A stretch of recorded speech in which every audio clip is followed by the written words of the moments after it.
L'heure tranquille, la station la plus classe ou encore la station la plus mode. Dans ce centre commercial des Deux Lions, le tram est devenu un réel argument marketing pour faire venir les clients.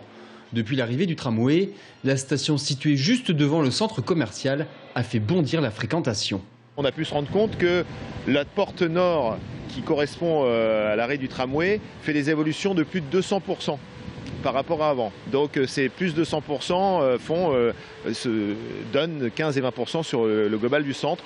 Résultat, les commerçants sentent bien la différence. Exemple, dans ce restaurant de gaufres à emporter ou à manger sur place, la gérante a vu son chiffre d'affaires augmenter de 20% depuis l'arrivée du tram. C'est flagrant, il y a énormément de monde en plus, on les voit arriver d'en face en plus, donc ça fait comme des vagues qui arrivent à chaque fois et ils arrivent droit devant nous, donc oui, non, ça on a vu depuis début septembre, on a vu une nette augmentation de la fréquentation et donc du chiffre de notre restaurant.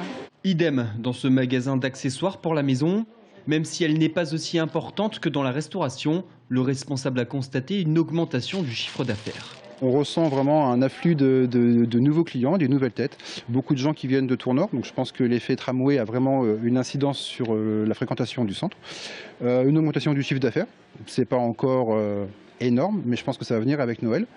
L'effet tram a aussi poussé l'arrivée de nouvelles enseignes. D'ici la fin de l'année, 4 commerces ouvriront à l'heure tranquille.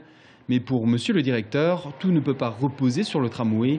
Il faut trouver d'autres arguments marketing. C'est pas parce qu'un tram arrive devant chez nous et nous amène éventuellement plus de clients que ces clients ont plus d'argent en poche. On sait très bien que voilà, c'est un peu difficile en ce moment et qu'il y a des secteurs notamment comme la mode qui sont touchés. Donc il faut que nous on se batte en ayant des enseignes qui savent commercialement attirer les Tourangeaux. La direction compte ainsi atteindre les 3 millions de visiteurs en 2014.